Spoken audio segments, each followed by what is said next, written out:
하겠습니다. 지난 4월 3일에 우리 교회가 있는 이 서해 아파트 상가에 정화조 청소를 했습니다. 아시다시피 지금 자체 관리라 그것을 지켜봐 줄 사람이 없다고 그래갖고 제가 새벽 기도 끝나고 한 4시간 지켜봤습니다.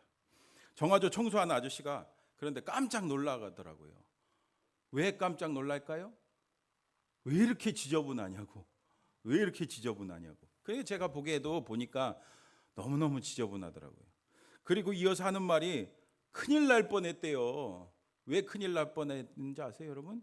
조금만 더 넘쳤으면 그냥 오물이 그냥 다 흘러나올 뻔했다고 그럽니다.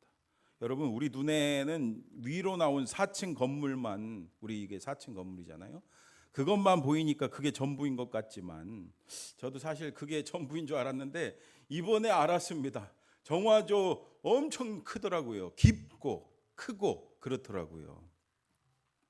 커다란 정화조 그 탱크 달린 옛날 말로는 똥차라고 그러잖아요. 그 차가 그 탱크를 2차 가득 실어갖고 그걸 싣고 갔어요. 여러분, 이렇게 정화조가 당장 우리 눈에 보이지 않지만 정화조가 막히면은 건물이 어떻게 되는지 아십니까? 맞아요. 건물을 사용할 수가 없어요.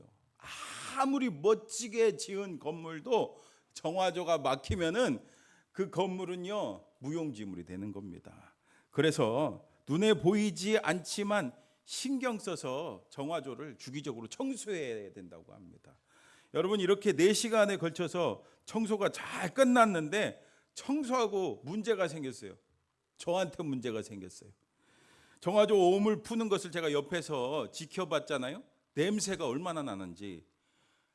그리고 나서 이제 제가 일을 하려고 앉았더니 그 냄새가 씻어도 그냥 하루 종일 그냥 그 냄새가 없어지질 않는 거예요.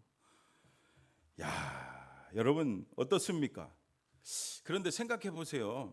이렇게 악취나는 정화조의 오물같이 우리 눈에 보이지는 않지만 이렇게 악취나는 것 같은 것이 있습니다. 여러분 뭡니까? 맞아요. 정답이에요. 정답. 잘하시네요. 우리가 살면서 그냥 순간순간 무심코 짓는 죄, 그냥 별거 아닌 것 마냥 그냥 넘어가지만 오늘 정화조의 오물들이 쌓이면 그 건물을 사용하지 못하는 것처럼 이 죄가 쌓이면은 그 오물이 쌓이면 어떻게 되겠습니까?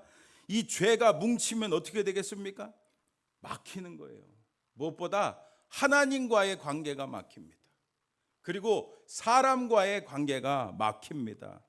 그러므로 여러분, 정화조 청소를 하듯이 우리가 뭘 해야 돼요? 회개해야 됩니다.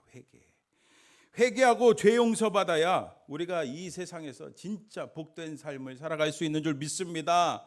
정말. 그리고 무엇보다 우리의 죄가 용서받아야지 우리가 구원받을 수 있어요.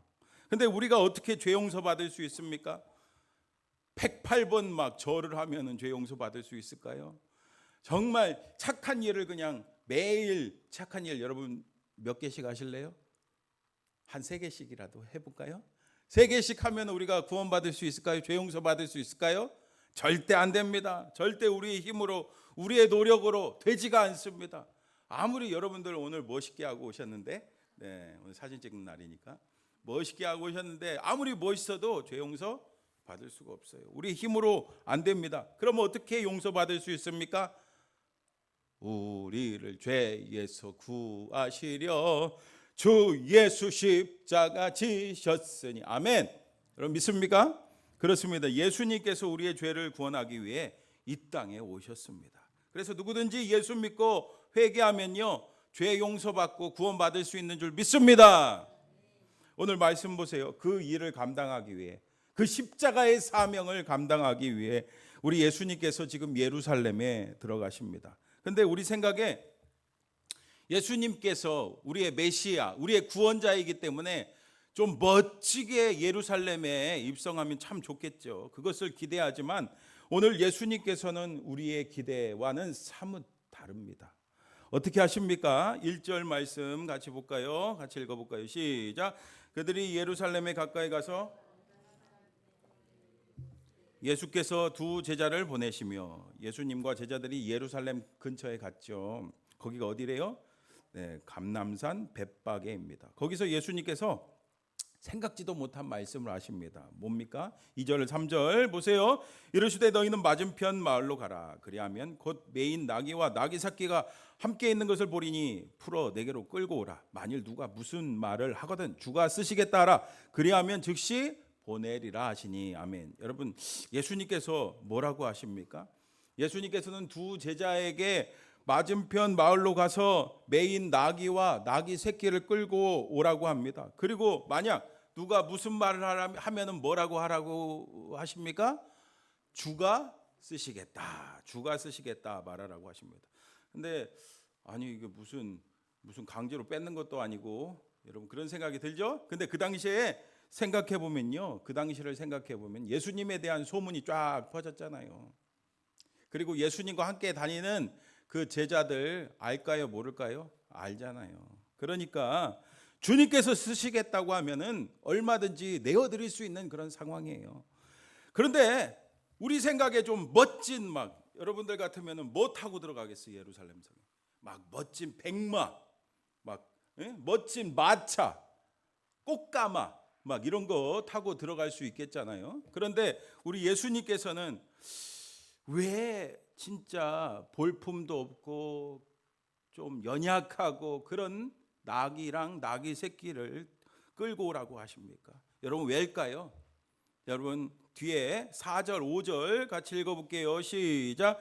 이는 선지자를 통하여 하신 말씀을 이루려 하심이라. 일러스되 시온 딸에게 이르기를 내 왕이 내게 임하나니 그는 겸손하여 나귀 곧 멍에 매는 짐승의 새끼를 탔도다 하라 하였느니라. 아멘. 또 여러분 스가랴 9장 9절을 보세요. 우리 또 여기 앞에 같이 읽어볼까요? 시작. 시온에 따라 크게 기뻐할지어다. 예루살렘에 따라 즐거이 부를지어다. 보라 내 왕이 내게 임하시나니 그는 공의로우시며 구원을 베푸시며 겸손하여서 나귀를 타시나니 나귀의 작은 것 곧 나귀 새끼니라. 아멘. 여러분 이렇게 하나님께서는요 스가랴 선지자를 통해서 말씀하셨어요. 근데 그 말씀하신 것을 예수님께서 아셨어요? 모르셨어요?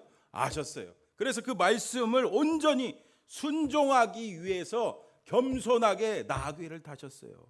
여러분 그렇습니다.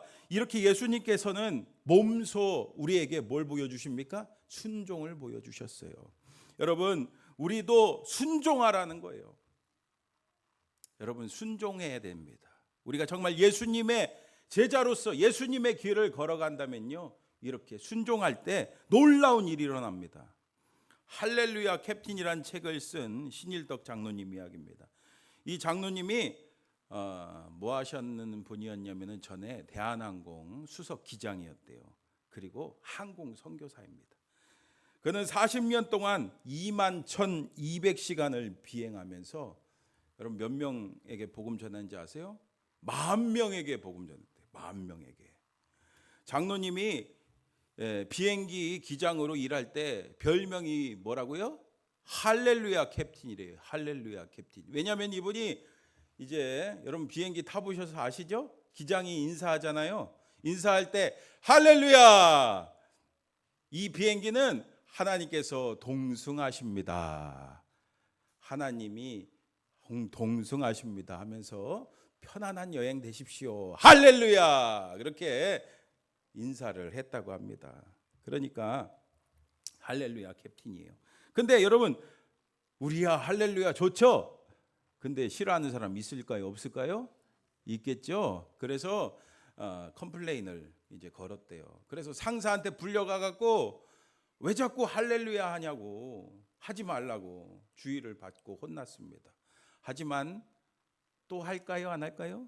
맞아요. 또 하죠. 할렐루야. 그래서요 동물 싣는 화물칸 비행기로 좌천됐대요. 근데 거기서도 똑같이 할렐루야 하고 또 인사를 하는 거예요. 그런데 옆에 있던 동료가 아니 여기는 사람도 없는데 왜 할렐루야 하냐고 인사하냐고 그랬더니 뭐랬게요? 네, 동물을 인수하는 그 사람 있지 않냐. 결국에 그 이야기가 회장에게까지 들어갔어요. 회장이 누군지 얼굴 좀 보자고 해서 불러갖고 회장실에 불려갔습니다. 아니 도대체 왜 그러냐고 그랬더니 이 장로님이 하는 말이 제가 하나님께 기도했더니 비행기가 더 안전했습니다. 저는 비행기의 안전을 위해서 이렇게 말한 겁니다. 근데 그 이야기를 듣자 저를 두 채나 지어 바친 이 골수 불교 신자 회장이 비행기 안전이라니까 좋잖아요. 그래서 좋다. 그 계속해라 그랬대요. 그래서 당당하게 은퇴할 때까지 할렐루야를 외치며 복음 전할 수 있었대요. 여러분 이렇게 할 수 있겠습니까? 부끄럽지 않겠습니까?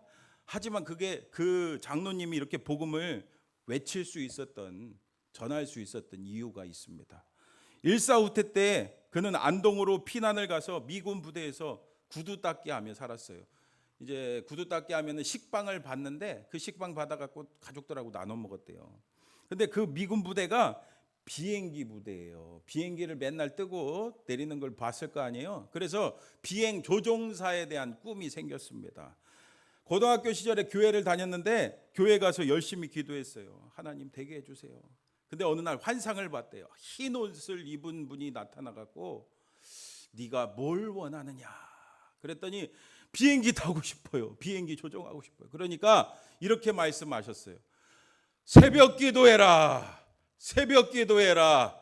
새벽 기도해라. 이렇게 3번 새벽 기도해라. 그 말씀을 했어요. 아멘. 알겠습니다. 그래갖고 그날 이후로 더 열심히 새벽 기도를 했대요. 고등학교 다니면 얼마나 공부할 게 많아요. 피곤하지 않겠어요? 하지만 새벽 기도를 빠지지 않고 열심히 다녔어요. 그러던 어느 날 아버지가 서울에서 국립항공대학 원서를 가지고 왔어요. 근데 학교에서 반대를 합니다. 왜냐하면 이분이 농업고등학교를 다녔기 때문에 너 농업고등학교는 공부를 주로 하는 데가 아니잖아요. 너 그거 원서 써봐야 되지도 않을 거라고 막 했는데 그래도 저 좀 써서 저기 시험 보고 싶습니다. 우겨갖고 이제 시험을 보게 됐어요. 근데 신체 검사를 했는데 신체 조건은 건강하고 아주 완벽했습니다. 신체 조건은 합격했는데 이제 필기 시험을 보는데 진짜 아는 문제가 별로 없는 거예요. 여러분 이런 경험 해봤죠? 아는 문제가 없어요. 그래서 이거 떨어지겠구나 낙담하고 포기했는데 뭐가 날라왔어요? 맞아요. 합격 통지서가 날라왔대요. 주님 말씀에 순종해서 뭐 했다고요? 새벽 기도 가서 간절히 기도했더니 합격시켜 주신 거예요. 여러분 순종하면 이렇게 합격도 주실 줄 믿습니다. 3학년이 돼갖고 이제 비행 실습을 하게 됐대요. 비행기 안에 있는데 이게 꿈인지 생신인지 여러분 비행기 조종을 하게 됐으니까 실습으로 하나님한테 이렇게 기도했대요. 얼마나 감사한지. 주님, 제가 주님을 위해 무엇을 해야 할까요? 여러분들 이런 기도를 하시기 바랍니다. 뭐 주세요, 이거 주세요, 저거 주세요. 이거보다 내가 뭘 해야 될까요? 주님을 위해 무엇을 해야 될까요? 그러니까 하나님이 10,000명 전도해라. 아멘. 할렐루야 그랬대요. 10,000명 전도하라고 말씀하셔갖고 아멘. 알겠습니다. 순종했다는 거예요. 그러자 하나님께서 이 장로님의 인생을 인도하시는 거예요. 여러분 그렇습니다. 말씀에 순종해야 하나님 인도 받는 거예요. 여러분 생각해 보세요. 말도 듣지 않는데 무슨 하나님의 인도함을 받을 수 있겠어요? 순종하지도 않는데 무슨 하나님의 음성을 들을 수 있겠어요? 그러므로 여러분 하나님 말씀 잘 듣고 순종하세요. 그러면 하나님이 책임져 주십니다. 한 번은요 사이판에 신혼 부부들을 태우고 사이판, 여러분 사이판 가본 분들 계시죠? 신혼여행 많이 가잖아요. 이제 비행을 하는데 평상시처럼 할렐루야, 이 비행기는 하나님이 함께 하십니다. 할렐루야 이렇게 인사를 했어요. 그리고 이제 공항 근처에 다다랐는데 갑자기 천둥 번개가 치더니 이 비행기에 벼락이 떨어져서 비행기에 불이 붙었네. 큰일 났어요. 여러분 큰일 났죠. 그래서 하나님 앞에 막 기도를 하는데 이게 바퀴 이제 급히 막 비상 착륙을 했는데 바퀴가 나오질 않는 거예요. 얼마나 기도를 하겠습니까? 하나님 도와주세요. 옆에 이 부기장도 이 골수 불교 신자라 무슨 지금 상황에 하나님 찾냐고 그랬대요. 비아냥거렸대요. 그러자 그는 이렇게 기도했습니다. 주님, 오늘 저 부기장이 완전히 깨지게 하여 주옵소서. 하나님의 기적을 보게 해 주시옵소서. 막 기도했는데, 기도하자마자 바퀴가 나오면 좋겠는데 나올까요? 안 나올까요? 안 나오는 거예요. 안 나와. 그래서 그리고 앞에 하나님이 함께 하신다고 방송도 했는데 이거 큰일 났다. 그래서 이번에는 아예 조종관을 이제 부기장한테 맡기고 두 손을 높이 들고 하나님 도와주세요 막 눈물로 기도했어요. 그랬더니 하나님이 이사야 41장 10절 말씀을 주셨어요. 우리 같이 읽어봅니다. 앞에 보이시죠? 시작. 두려워하지 말라, 내가 너와 함께함이라. 놀라지 말라, 나는 내 하나님이 됨이라. 내가 너를 굳세게 하리라. 참으로 너를 도와주리라. 참으로 나의 의로운 오른손으로 너를 붙들리라. 아멘. 이렇게 주님이 붙들어 주신다는 거예요. 그래서 다시 한번 주님 말씀 붙잡고 이번엔 수동으로 한 바퀴 돌렸더니 어떻게 될게요? 보조바퀴가 나왔대요. 와, 되는구나.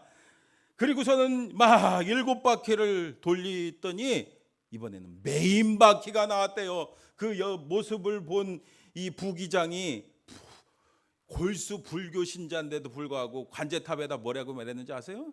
하나님이 바퀴 내려주셨어요. 하나님이 바퀴 내려주셨어요.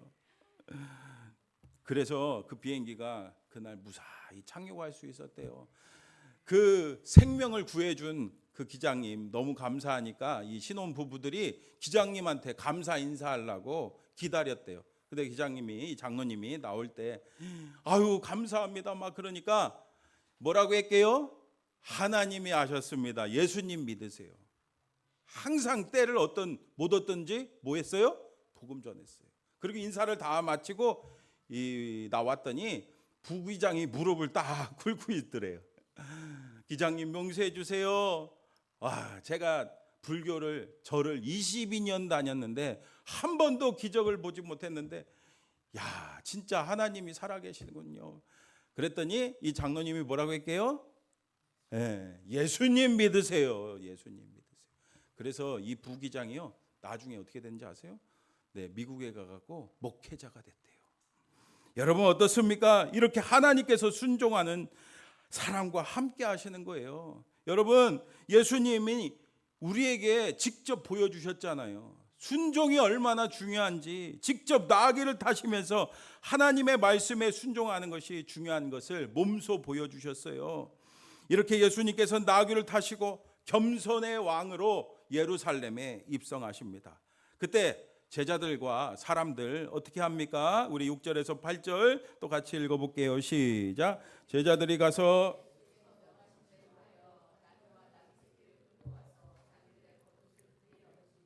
예수께서 그 위에 타시니 무리의 대다수는 그들의 겉옷을 길에 펴고 다른 이들은 나뭇가지를 베어 길에 펴고. 아멘. 여러분 여기서 반복되는 단어가 있죠. 뭡니까? 겉옷. 그죠? 겉옷. 여러분 그 당시에 겉옷은요 보통 그 사람의 전 재산입니다. 대부분의 사람들은요 이 겉옷 한 벌로 평생을 살았대요.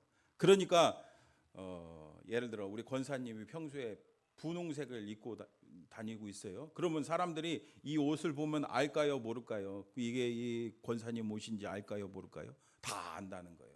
그래서 겉옷은 그 사람의 정체성을 말하는 거고 자신의 전제자를 말하는 겁니다. 그런데 이 겉옷을 깔았어요. 그 무슨 의미겠습니까? 네, 맞아요. 당신이 나의 왕이십니다. 당신이 진짜 왕이십니다 하면서 선포하는 겁니다. 이렇게 제자들과 많은 사람들이 종려나무 가지를 베어서 길에 펴고 자신의 겉옷을 나귀와 그 길에 깔면서 예수님께서 진짜 왕이라는 것을 고백했습니다. 그리고 여러분 9절도 같이 읽어볼까요? 시작. 앞에서 가고 뒤에서 따르는 무리가 소리 높여 이르되 호산나 다윗의 자손이여 찬송하리로다 주의 이름으로 오시는 이여 가장 높은 곳에서 호산나 하더라. 아멘. 예수님 앞에 또 뒤에 사람들이 막 모이면서 뭐라고 외쳤대요? 호산나 다윗의 자손이여 찬송합니다. 여러분 호산나가 무슨 뜻이에요? 지금 우리를 구원하소서. 지금 우리를 구원하소서. 그리고 다윗의 자손은 무슨 뜻입니까? 다윗의 자손. 다윗의 자손은 메시아, 구원자란 뜻이에요. 왕이란 뜻입니다. 다윗 왕인 거 아시죠? 그러니까 막 예수님께서 진짜 지금 왕으로 와서 지금 우리의 로마의 그 식민지, 그 압제에서 벗어나게 해달라고, 자신들의 그 고통과 아픔에서, 어려움에서 벗어나게 해달라고, 좀 우리를 구원해달라고 외친 겁니다. 근데 여러분 맞습니까? 이것을 위해서 예수님 오셨어요? 여러분 10절도 한번 보세요.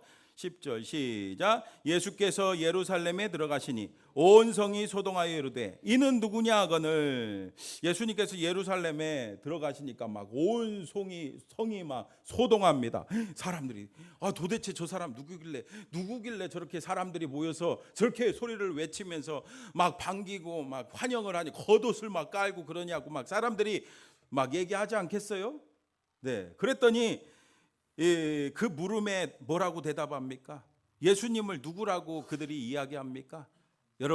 여러분들은 예수님을 누구라고 생각하십니까? 여러분 11절 말씀 또 읽어볼게요. 시작. 무리가 이르되 갈릴리 나사렛에서 나온 선지자 예수라 하니라. 아멘. 많은 사람들이 막 예수님 왕이십니다, 우리를 구원해달라고 막 했지만 그 마음속에는 단지 뭘로 생각했어요? 예수님을 선지자로만, 하나님이 보내신 그냥 기적을 일으키는 선지자로만 알고 있었어요. 그러니 나중에 여러분 아시죠? 이들이 어떻게 합니까? 예수님께서 잡히셨을 때 막 예수님을 죽이라고 돌변합니다. 돌변해요. 여러분 어떻습니까? 오늘 우리도 어떤 왕을 기대하며 살고 있습니까? 세상의 성공과 권력, 부와 명예를 추구하며 그것을 가져다 줄 세상적인 힘센 왕을 혹시 바라고 있지 않습니까? 점, 사주, 타로 등을 보는 건 돈을 주고 사망을 사는 행위입니다. 다시 한번요. 점, 사주, 타로 등을 보는 건 돈을 주고 사망을 사는 행위입니다. 26년간 무속인으로 살다가 8년 전 회심한 무당 출신 심선미 집사님이 우리 그리스도인들에게 주는 강력한 메시지입니다. 지난 2025년 1월 20일자 국민일보 미션 코너에 이분의 인터뷰가 실렸어요.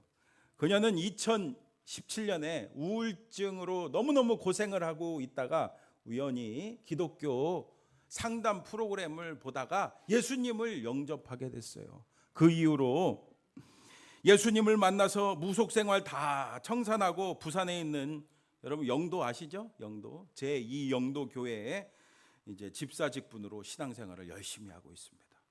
그리고 그녀는 현재 유튜브 심선미 TV, 여러분 유튜브에 심선미 TV 하면 나오더라고요. 그러면서 심선미 TV를 운영하며 무속에 치우친 이들을 위한 신앙 상담가 활동을 하고 있다고 합니다.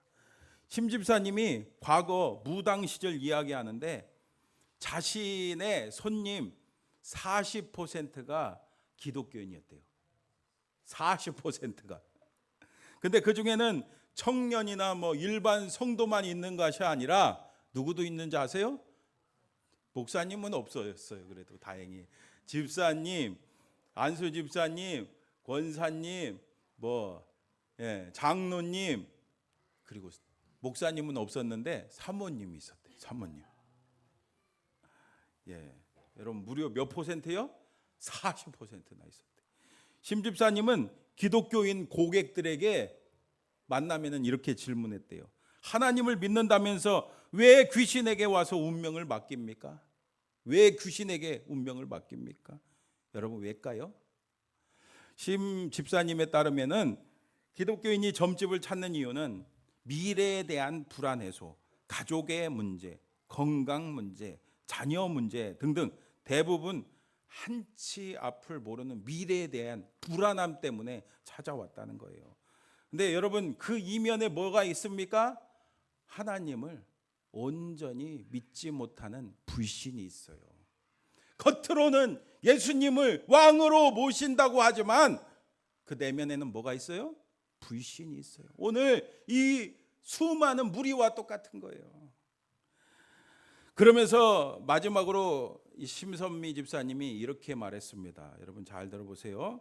우리 우주 만물을 창조하시고 죽은 자도 살리시는 전능하신 하나님은 그 어느 것과도 비교할 수 없을 만큼 강하신 분입니다. 온 인류를 주관하시는 유일하신 분이고 지금 이 순간에도 우리를 너무나 사랑하셔서 제일 좋은 것만 주고 싶어 하시는 분입니다. 당장 상황이 어렵다고 말로 불평불만만 하는 것은 하나님을 모욕하는 것과 같습니다. 하나님만 온전히 의지하고 믿음을 굳건히 해야 합니다. 아멘. 사랑하는 성도 여러분, 오늘이 무슨 날이라고요? 종려주일. 또 우리 주 예수 그리스도께서 십자가의 고난을 향해 겸손히 나아가신 고난주간의 시작입니다. 오늘 우리는 하나님의 말씀에 순종하여 그 나귀를 타시고 예루살렘에 입성하는 그 예수님의 모습을 다시 기억합니다. 당시 많은 사람들은 예수님을 왕으로 추대하고 모셨지만 그것은 진정한 왕으로 모시는 게 아니었어요. 단지 자신들의 필요를 위해 왕으로 모시는 흉내만 냈을 뿐이었습니다. 그래서 진짜 자신들의 기대와 소망과 어긋나는 그 행동을 예수님이 하시자 과감히 그냥 예수님한테 돌아섰어요. 하지만 예수님께서는 끝까지 어떻게 하셨어요? 묵묵히 우리에게 죄 용서와 구원과 영생의 복을, 천국을 선물로 주시기 위해서, 죄 용서의 선물을 주시기 위해서 그 십자가의 그 순종의 길을 걸어가셨습니다. 여러분 어떻습니까? 여러분들에게 질문하고 싶습니다. 여러분 진짜 예수님을 여러분들 삶의 왕으로, 주인으로 모시고 계십니까? 우리가 고난주간을 보내며 때로는 이해할 수 없고 때로는 내 생각과 다르더라도 정말 내 중심에 예수님을 왕으로 모시고 그 주님의 말씀에 순종하시기 바랍니다. 이 고난주간을 보내며 그 예수님의 순종의 모습과 정말 그 희생의 은혜, 나를 위해 십자가에 흘리신 그 은혜에 감사하며 기꺼이 순종하는 순종의 길을 따라가는 저와 여러분 다 되시기를 주님의 이름으로 축원합니다. 우리 간절히 우리 들은 말씀을 기억하며 함께 기도합시다. 우리를 죄에서 구원하시기 위해 걸어가신 예수님의 십자가의 길은요, 처음부터 끝까지 순종의 길이었습니다. 우리도 고난주간을 보내면서 내 생각, 내 욕심 다 내려놓고 정말 내 삶에 예수님이 왕으로서 그 말씀에 순종하며 나도 순종의 길을 걸어가게 해달라고 우리 들은 말씀을 기억하며 주여 한번 부르짖고 통성으로 기도